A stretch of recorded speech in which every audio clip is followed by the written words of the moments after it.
வணக்கம் நேயர்களே. நான் பஞ்சபத்தி மாரியப்பன். நமச்சிவாய் சிவாய நம. உங்களுக்கு உங்கள் ஜாதகத்தில்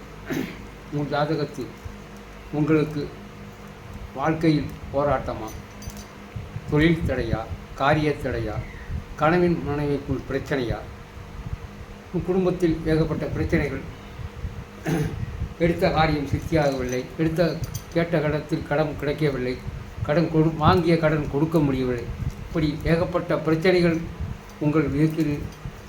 நீங்கள் கடந்து வர இருக்கிறீர்கள்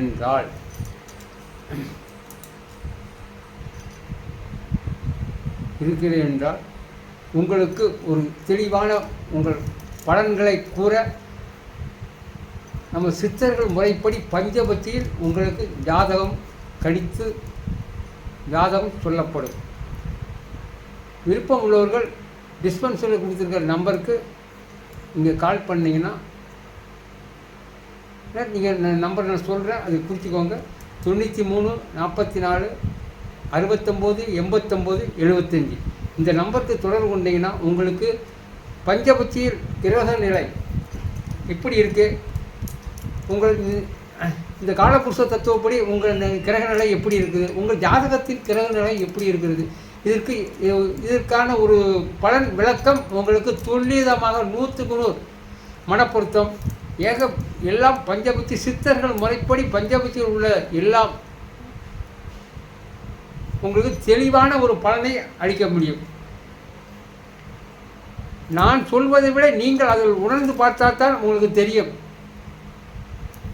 இப்போ நீங்கள் எடுத்துக்கிட்டீங்கன்னா பச்சி 5, கிரகம் 9, நட்சத்திரங்கள் 27, நாமயோகங்கள் 27, கர்ணம் 11, இந்த மாதிரி இருக்குது. ஆனால் இருந்தாலும் ஒவ்வொன்றுக்கும் ஒவ்வொரு தொடர்பு தான் இருக்குது. எதுவுமே விளக்கிலாம் இது இல்லாமல் இது இருக்காது, இது இல்லாமல் இருக்காது அப்படிங்கிறது கிடையாது.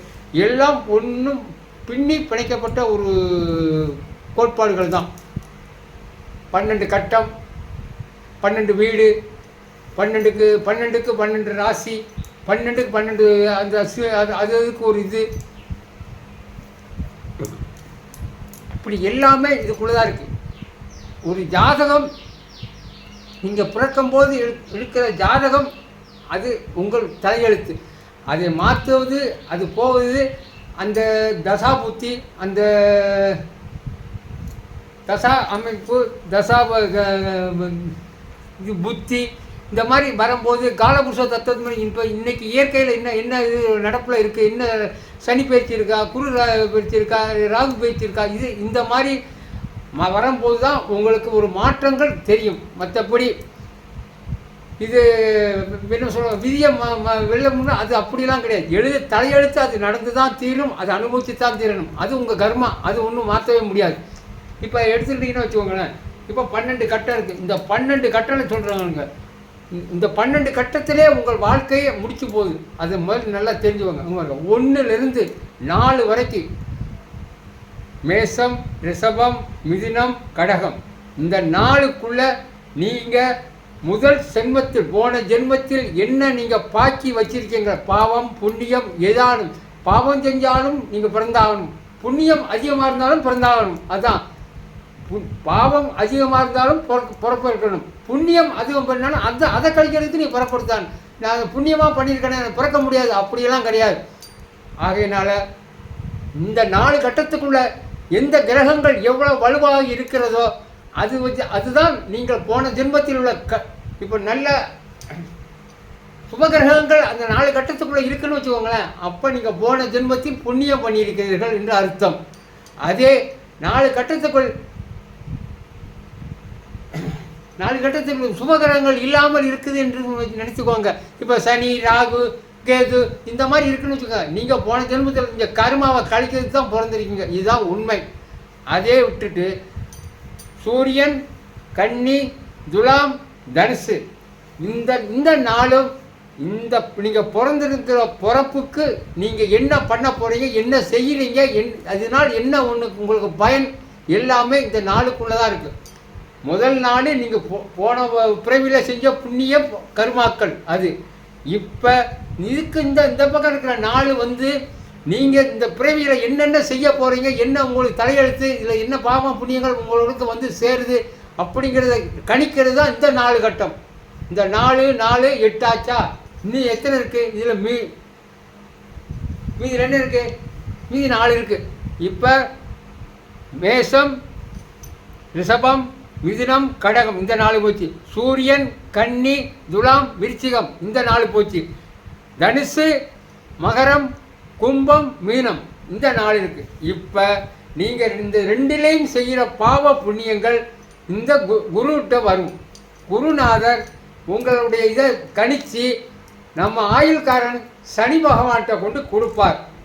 சனி குரு என்ன லாபம் செஞ்சிருக்கா, நஷ்டம் செஞ்சிருக்கா அப்படிங்கிற ஒரு டிஸ்கஷன் பண்ணி சனி பகவான்கிட்ட கொண்டு கொடுப்பார். சனி பகவான் உங்களை திராசில் வச்சு நிற்பார். இப்போ நீ போன வரையில் செஞ்ச கர்மா கழிச்சிருக்கியா, இந்த வரையில் அதிகமாக கர்மா பண்ணியிருக்க, போனது இது செய்யலை அப்படின்னா அடுத்ததில் உங்களுக்கு என்ன பண்ணுறது ஏதுங்கிறத கும்பத்துக்கு அதை சனி பகவான் ஆட்சியில் போய் கிடக்கும்போது அவர் ஒரு தீர்மானத்தை கொடுத்து பழையபடியும் குருட்டே கொடுத்துருவார். குருட்டை கொடுக்கும்போது தான் நீங்கள் அடுத்த பிறக்கிறீங்களா பிறக்கலைங்கிறது அந்த குருபாவன் தான் தெரியும். குரு தான் முதல்ல நீங்கள் கொண்டு போய் உங்களை கணக்கெடுக்கிறது. ஆனால் இதை எல்லாமே உங்களை நியாயமாக தீர்ப்பு சொல்கிறது யாருன்னா சனி பகவான் தான். நீங்கள் என்ன நல்லது பண்ணியிருக்கீங்க, கெட்டது அதுதான் ஆயுள்காரன், தர்மக்காரன் எல்லாம் சொல்கிறதுக்கு சனி பகவான். அதுதான் உங்கள் வாழ்க்கையை கணிக்கிறது நம்ம சனி பகவான் தான். சனி பகவான் என்ன நினைக்கிறாரோ அதுதான் உங்களுக்கு பிறவி இல்லையா, நீங்கள் இதோட முடிஞ்சு போச்சா, இது நீங்கள் இது என்ன உங்களுக்கு என்ன இருக்குது, லாபம் நஷ்டம் இல்லை இருக்கியா, போய் அந்த பக்கம் போய் அடுத்த வருஷம் பாரியா அப்படின்னு சொல்கிறது, இல்லை முடிஞ்சு போச்சு நீ புண்ணியமாயிட்ட போ மேலே போகணும்னு சொல்கிறது எல்லாம் இந்த சனி பகவான் தான் உங்களுக்கு நியாய தீர்ப்பு நீதிமான். சனி பகவான் ஒருத்தான். குரு உங்களுக்கு உங்கள் நிலையை சொல்வார். சனி பகவான் தான் உங்களுடைய இதை நிர்வாகம் பண்ணுறது உங்கள் சனி பகவான் தான். சனி நினைச்சாத்தான், சனி நினைச்சானே நீங்கள் செஞ்சிருக்கா பாவம் புண்ணியம் அவர் நிற்பார். புண்ணியம்னா புண்ணியம், பாவம்னா பாவம், அப்படித்தான் கணக்கு. நீங்கள் பிறந்தோம் வளர்ந்தோம் போனோம் அப்படின்னு இருந்தால் அதில் இருக்கிற இந்த 12 கட்டத்துக்குள் உங்கள் வாழ்க்கையை முடித்து கொள்ளலாம். இதுதான் உண்மை. இதெல்லாம் தெரியாமல் நம்ம நினைக்கிறோம் பிறந்தா இருக்காங்க ஒரு 5 வருஷம் அடிக்கிறோம், ஒரு என்னென்னா நமக்கு என்னென்ன தெரியும் அத்தனையும் அனுபவிக்கிறோம். இதெல்லாம் நம்ம பிறந்ததுக்கு பாவ புண்ணியங்கள் நமக்கு நிறையா இருக்குது சாமி. அதனால் சொல்கிறேன், நீங்கள் நல்லா இருந்தாலும் பிரத்தியார் உங்களுக்கு கொடுத்து உதவுங்க. இதெல்லாம் சொல்கிறதுக்கு காரணங்கள் அதான். இந்த 12 கட்டத்துக்குள் இவ்வளோ உண்மைகள் இருக்குது சாமி. இதெல்லாம் நீங்கள் உணர்ந்து வரணும். வந்தால் தான் நீங்கள் இந்த பிறவி பிறந்ததுக்கான அர்த்தம் உங்களுக்கு புரியும். அதான் உண்மை. ஆகினால சாமி இன்னும் தொடர்ந்து வீடியோக்கள் பார்க்கலாம். வீடியோ விட்டு போட முடியல, உடம்பு நிலை சரி கிடையாது. அதனால சொல்கிறேன், தொடர்ந்து இனிமேல் வீடியோ போடுறேன். வீடியோ பிடிச்சிருந்தா சப்ஸ்கிரைப் பண்ணுங்கள், 4 பேருக்கு ஷேர் பண்ணிவிடுங்க, செய்யுங்க. நீங்கள் ஆதரவு கொடுத்தீங்கன்னா நான் தொடர்ந்து வீடியோ போடுவேன். ஓம் நம சிவாய சிவாய நம. ஓம் நம சிவாய சிவாய நம. ஓம் நம சிவாய சிவாய நம.